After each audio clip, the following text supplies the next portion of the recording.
Hei, Ner Aga, Karibah Tumai. Alhamdulillah baik, Min. Pantunnya mana? Dari mulai bangun sampai tidur lagi. Bisa tunjuk ini channel nyentuh 100.000 subscriber kasihan.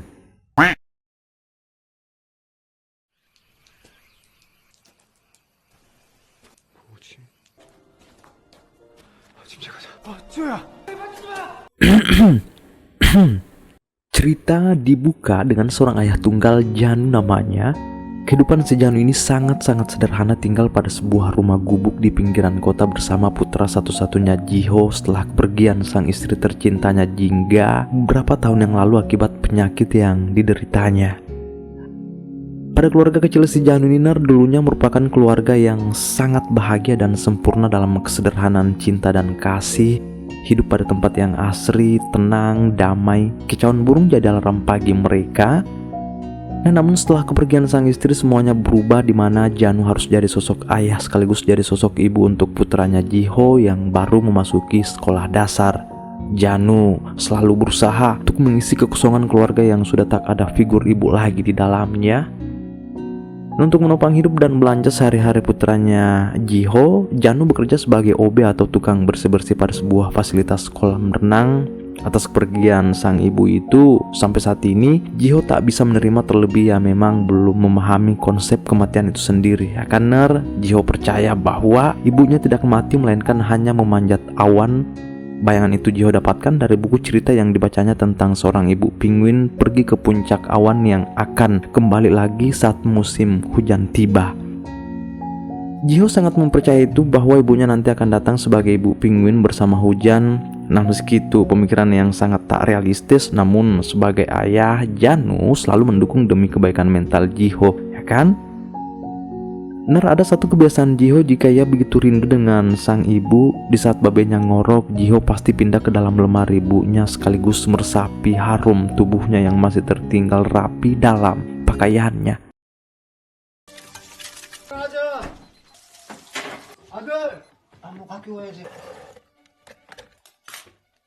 Dan karena belum ada uang beli motor RX King, setiap pagi Janu hanya mengantar putranya ke sekolah pakai sepeda. Jarak tempuh dari rumah ke sekolah Jiho itu juga cukup jauh, jadi betis ini harus betul-betul andal ngedayung.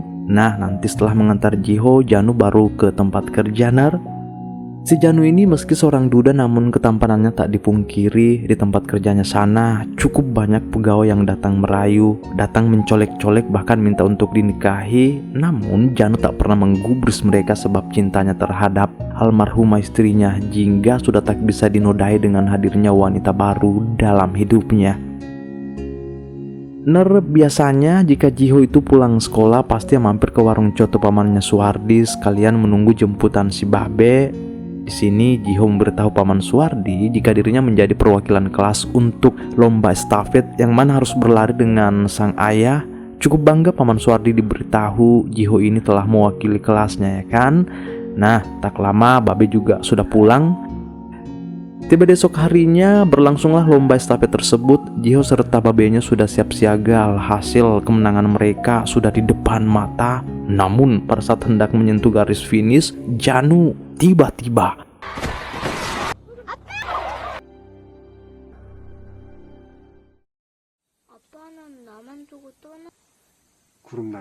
entah apa yang terjadi pada Janu di lomba tadi, tapi curiganya Janu mengidap penyakit mengerikan yang selama ini disembunyikan pada putranya Jiho, ya kan? Pura-pura tegar padahal ia sedang digerogoti penyakit, termasuk dicabik-cabik kerinduannya pada Jingga.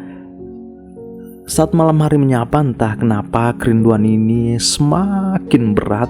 Janu akhirnya kembali melihat rekaman masa lalu sang istri di saat Jiho sudah ngorok.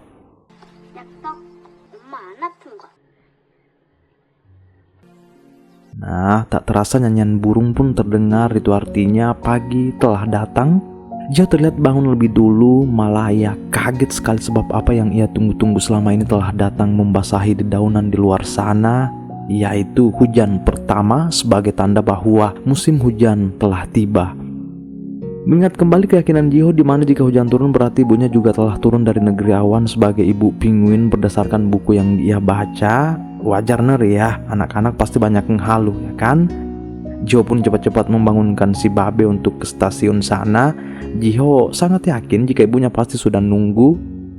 Antusias sekali Jiho, sementara ayahnya dari belakang yang ngikut-ngikut aja demi harapan Jiho yang tak masuk akal ini.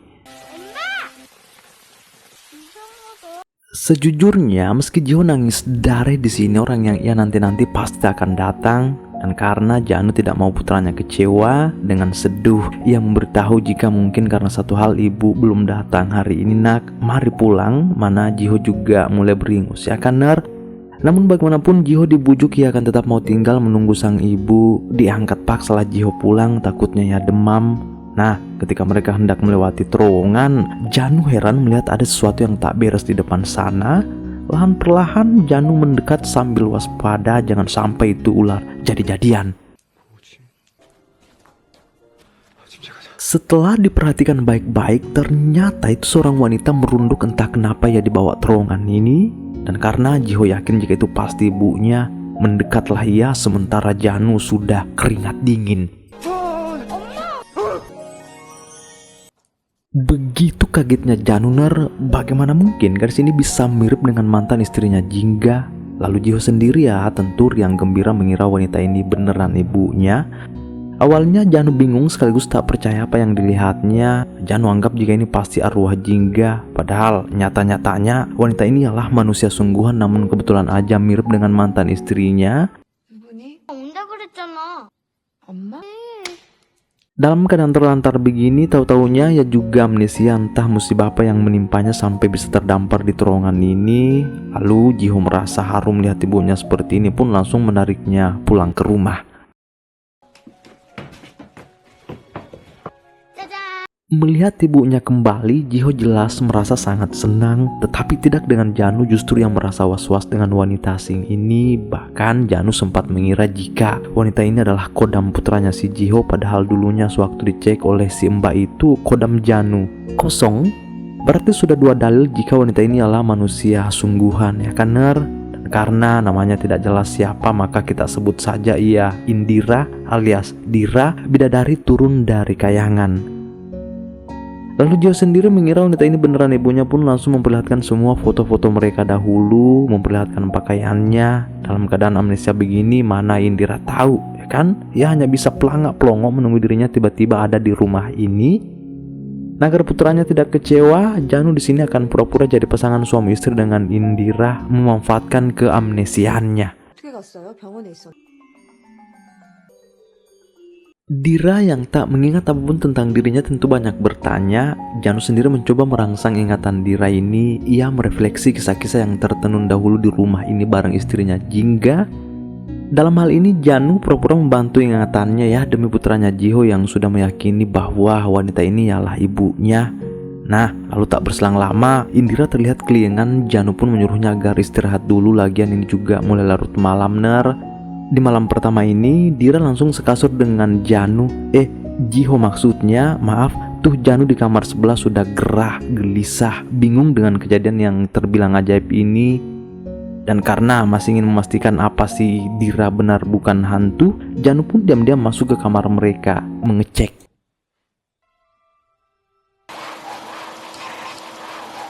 Atas hadirnya Dira, hidup Janu langsung kegirangan. Kurang 10 menit, dinding, lantai semuanya langsung kinclong saking meronta-rontanya ia punya hati Ner. Jiwa yang kosong kini mulai terisi kembali. Nah, lalu setelah beberapa hari Dira tinggal di rumah Janu, pastinya sudah lumayan beradaptasi dengan lingkungan sekitar juga. Bahkan sekarang ini Dira mulai memanggil Jiho dengan panggilan Nak.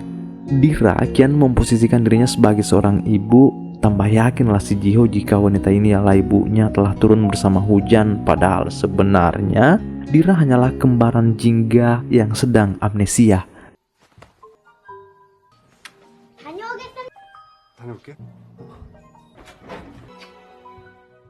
Betul kata orang-orang bahwa hidup ini penuh dengan kejutan. Bisa saja sehari, sebulan, bahkan bertahun-tahun kita merasa sepi. Kok tiba-tiba merasa terisi? Begitulah yang terjadi pada Janu dan Jiho. Nah, lalu Indira yang ditinggal sendiri di rumah Ner kini mulai mengotak-atik kamar Janu dengan mantan istrinya si Jingga itu. Di sana, Dira menemukan sebuah dompet maron yang berisikan cincin. Dira mencoba cincin itu ke jari manisnya, tahu-taunya emang puas banget. Lalu di hari-hari berikutnya, Dira juga mulai mengajak Jiho main permainannya macam-macam, dimana semua itu membuat hari-hari Jiho semakin berwarna. Lalu Janu sendiri baru melihat putranya tersenyum seperti ini lagi, tentu merasa amat senang. Nah, begitu malam tiba, Dira juga mulai mempersiapkan makanan untuk mereka. Senyum-senyum tipis lah si Janu melihat istrinya yang cantik jelita ini hadir kembali di tengah-tengah keluarga kecilnya.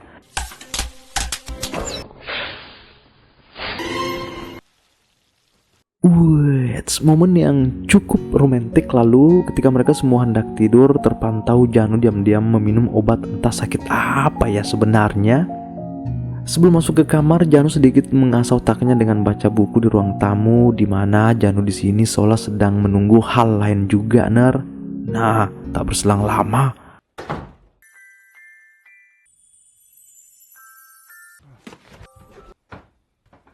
좀 벗어봐요. 왜요? 다리도 되었어요. Janu yang mengira Ner jika Dira mau mengajaknya tabrak-tabrak keluar, padahal Dira hanya mau mengoleskan salep ke bagian tubuhnya yang terkena minyak panas di dapur tadi. Janu kegerangan begini mungkin karena sudah kelamaan menduda, ya kan? Nah, sambil mengoleskan salep, Dira mulai bertanya bagaimana kita bisa bertemu dahulu. Dalam keadaan amnesia begini, Dira tentu penasaran dong. Janu pun mulai bercerita pertama kalinya pertemuan itu ketika di bangku sekolah, dan akhirnya mulai saling kenal dan menyukai. Namun ketika ingin ke jenjang yang lebih serius, orang tuamu tak merestui sebab engkau lahir dari keluarga kaya raya sementara aku orang tak punya. Tapi ujung-ujungnya kita nikah sebab itulah takdir. Engkau rela meninggalkan pendidikan dan keluarga demi hidup denganku di rumah sederhana ini. Janu di sini Nar telah memposisikan Dira sebagai istrinya yang sedang lupa ingatan.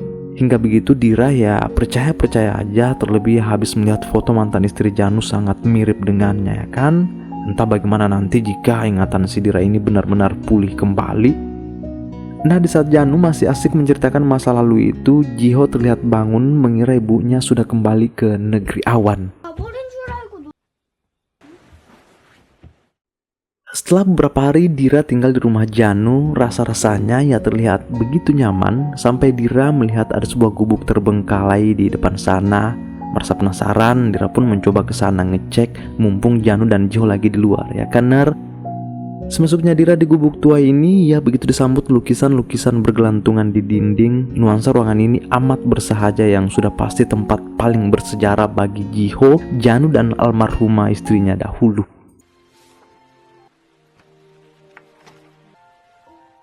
Di suatu malam yang sunyi, Jiho merasa akhir-akhir ini babenya agak tuli. Jiho pun menyuruh Dira mengoreksi babe. Nah, begitu Jiho memaksa babenya berbaring di paha Dira, tak keronlah getaran dada si Janu. Entah kenapa ya begitu merasa nyaman sekaligus gerah karena buah dada. Maksudnya buah mangga.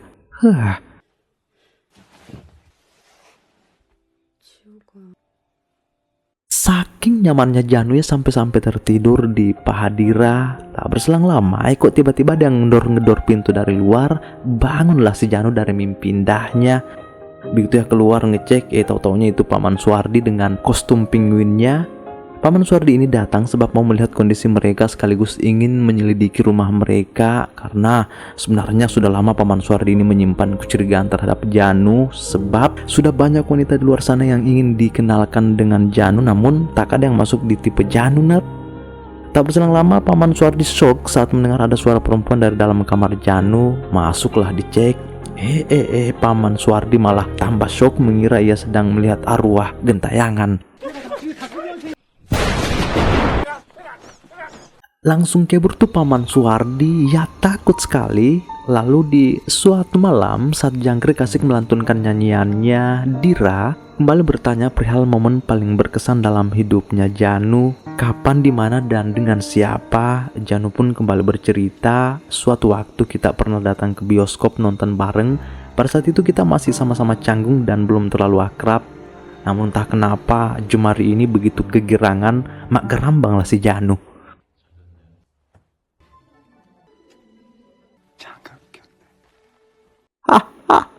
Yang dilus-elus tahu-taunya si kaki kurang kerjaan dari belakang kursi sana. Sepulangnya dari bioskop, akhirnya Jingga akan menuntaskan keinginan Janu tadi, yaitu saling berpegangan. Dan entah karena Dira di sini baper ataukah terbawa suasana dengan kisah-kisah romantik dari Janu itu, akhirnya ya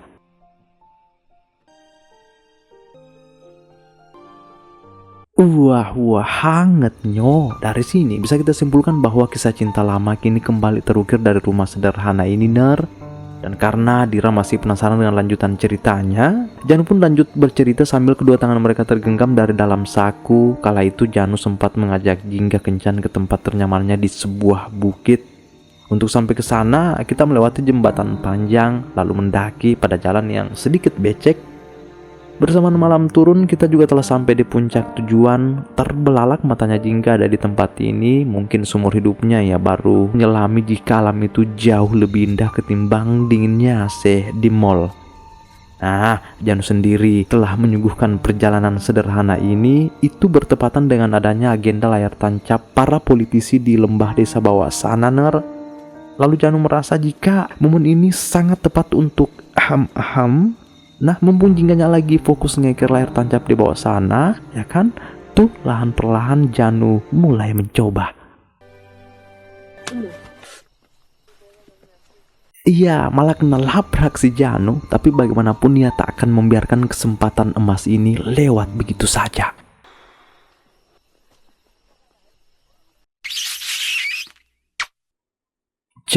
Tembus akhirnya Janu. Nah, habis mendengar kisah greget itu, mungkin kalian kira Dira di sini juga mau langsung muah, ya kan? Tidak, Ner. Tapi akhirnya dari sinilah keakraban mereka benar-benar semakin menyala. Layaknya sepasang suami istri, mereka kini mulai tamasya ke sungai, main-main air di sana. Bahagia sekali Jiho melihat orang tuanya utuh kembali tanpa ia sadari jika wanita ini hanyalah kembaran almarhumah ibunya yang sedang amnesia. Nah, dengan segala kebahagiaan ini, tentu Jiho berharap agar musim hujan terus berlanjut sebab keyakinannya pada buku Penguin yang ia baca itu, jika kemarau datang maka seharusnya ibu penguin juga akan kembali ke negeri awan lagi. Nah, setelah melewati hari yang mengesankan ini, malah sesuatu terjadi pada Janu saat baru tiba di rumah. Janu jatuh tersungkur, entah ya kecapean atau bagaimana. Begitu khawatirnya Dira di sini, namun alhamdulillahnya Janu terlihat mulai menyadarkan diri.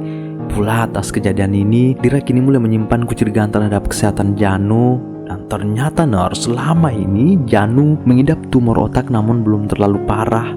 Ada baiknya itu dirahasiakan aja demi kebaikan Jiho, ya kan? Nah, agar tak berlarut-larut dalam kekhawatiran, kebersamaan dan keharmonisanlah harus diutamakan sebab merasa bahagia ialah obat dari segala obat menurut sepengetahuan Mimin. Maka jangan terlalu larut dengan masalah ataupun cobaan yang sedang kalian hadapi saat ini. Ayo bangun, bangkit, kokoh, jangan pernah menyerah, merdeka, sebab Tuhan tak akan memberi cobaan di luar kemampuan hambanya. Nah, lalu kini beberapa hari telah berlalu. Begitu bersyukurnya Dira bisa ada di hidup Janu dan Jiho. Nah, begitu makanan dasik disantap, tiba-tiba ada berita ramalan cuaca dari TV jika musim hujan tahun ini sepertinya sudah tak berlangsung lama. Diperkirakan sekitar 2 pekan lagi. Mendengar itu seketika hati Jiho kacau. Cepat-cepatlah Janu mematikan TV-nya lalu memberitahu Jiho jika itu hanya perkiraan aja, nak.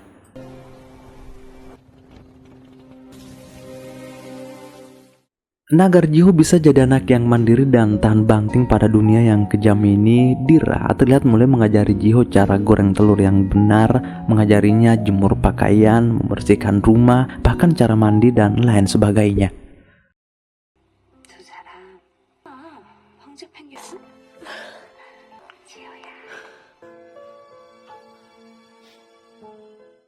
Di suatu waktu, entah kenapa Janu tiba-tiba merasa jika di balik suguhan kebahagiaan yang ia rasakan ini seperti ada kepahitan di baliknya. Oleh sebab itu, di suatu malam Janu terlihat mengajak Paman Suwardi ke hutan mencari kayu. Janu benar-benar takut jika saat hujan berhenti nanti Dira akan benar-benar pergi. Janu berencana menutup lubang terowongan ini dengan kayu, tempat awal ia bertemu dengan Dira. Setiap malam Janu ke hutan mencari kayu sampai terowongannya benar-benar ketutup. Di kemudian hari ketika Janu lagi sibuk kerja, ya tiba-tiba menerima telepon dari seseorang. Katanya Jiho di sana lagi bermasalah, ya ketahuan mempreteli mobil orang tua teman sekelasnya dengan busa sabun. Jengkel sekali bu ini dengan kelakuan Jiho itu. Lalu Janu sebagai orang tua pelaku langsung minta maaf tentunya. Janu berjanji akan memberi anaknya ini pelajaran setelah di rumah nanti. Nah dalam perjalanan pulang, Janu malah makin jengkel dengan Jiho, nangis-nangis tak jelas begitu. Dan ternyata inilah alasan Jiho melakukan itu semua.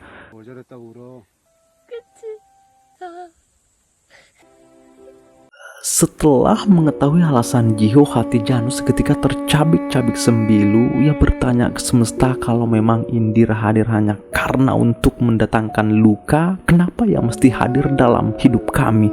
Kepergian Jingga sudah cukup menyakitkan bagi kami.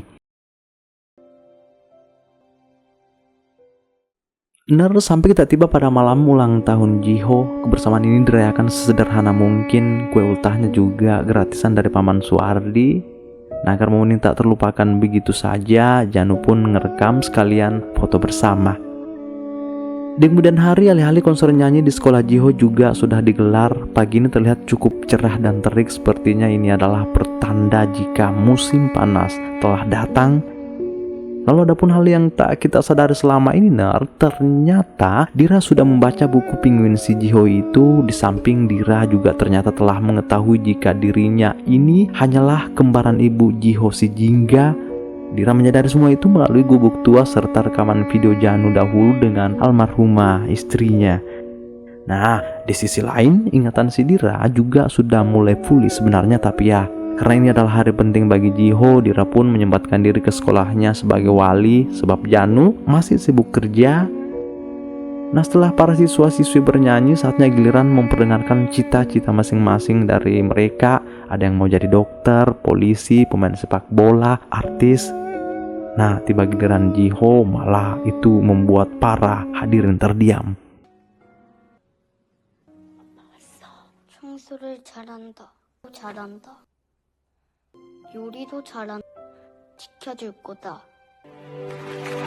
Seketika acaranya jadi haru atas cita-cita Jiho yang sangat sederhana itu namun mulia. Jiho hanya bercita-cita ingin melindungi ayahnya sesuai janjinya kepada sang ibu. Netes air matanya Dira mendengar semua itu. Nah seselesainya acara, Jiho pun keluar, namun ia malah heran melihat Dira tiba-tiba menghilang. Tak kalah kagetnya Jiho ketika matanya disilaukan terik matahari. Tak pikir panjang, Jiho pun langsung pulang dengan berlari seorang diri pula. Sesampainya di rumah, Jiho tak melihat siapa-siapa di sana. Di sisi lain, Janu di tempat kerjanya sana ternyata sedang tak baik-baik saja. Penyakitnya kembali kambuh akibat habis menyelamatkan orang yang hendak tenggelam di kolam. Begitu Janu hendak dilarikan ke rumah sakit, ia malah nekat turun dari ambulans menuju ke sekolah Jiho, namun gedungnya sudah tutup. Lalu Jiho yang lanjut mencari ke wilayah stasiun pada akhirnya melihat Dira yang kini sudah menyeberangi tumpukan kayu Janu yang roboh akibat hujan deras di malam itu. 세상에 태어나 지호 계속 보고 있을게. 뭐야? 안 잊어버릴게. 찐 어른이 돼야 돼?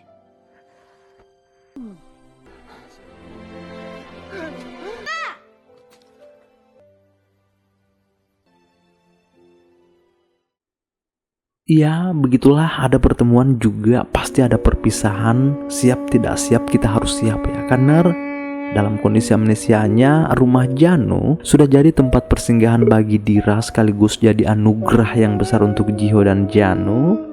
Dan karena Dira harus kembali ke kehidupannya, mau tidak mau ya Janu dan Jiho harus ditinggal sebab Dira juga punya keluarga di sana ya kan.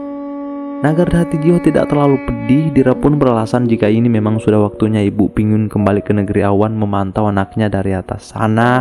Nanti jika musim hujan kembali datang, pasti Ibu Penguin juga akan turun bersamanya. Maka jangan khawatir ya nak. Pada akhirnya pergilah si Dira, di mana kita ini ternyata telah berada di penghujung kisah.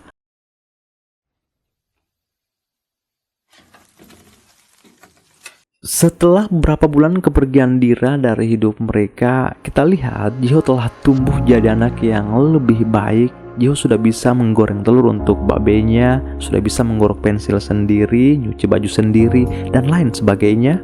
Itu semua Jiho dapatkan berkat kehadiran Dira dahulu, ya kan? Dira telah mengajarkan banyak hal untuknya. Nah, kini beberapa tahun telah berlalu, Jiho telah tumbuh jadi anak yang dewasa, bulu itunya juga mulai agak lebat. Dan karena hari ini Jiho mau ke pasar untuk persiapan makan malam nanti, ia pun membujuk pamannya Suhardi mengantarnya.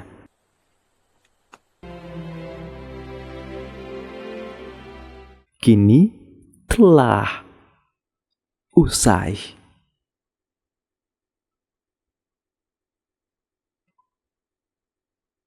Silesuraku lebih dimanapun kalian berada, tanah Jawa, Papua, Sabang, sampai Merauke, Baru, Sidra, Bone, Sopeng, Wajo, Sinjai, dan masih banyak lagi, Kalimantan juga tak lupa. Jangan lupa subscribe. Yang terpenting menurut kalian hal yang bisa kita petik dari kisah yang penuh haru ini, ketik di bawah Ayaner.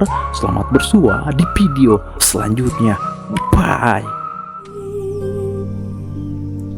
And every time I try to fly, I fall without my wings. Feel so small. Guess I need you, baby. And every time I see you in my dreams, I see your face haunting me. Guess I need you, baby.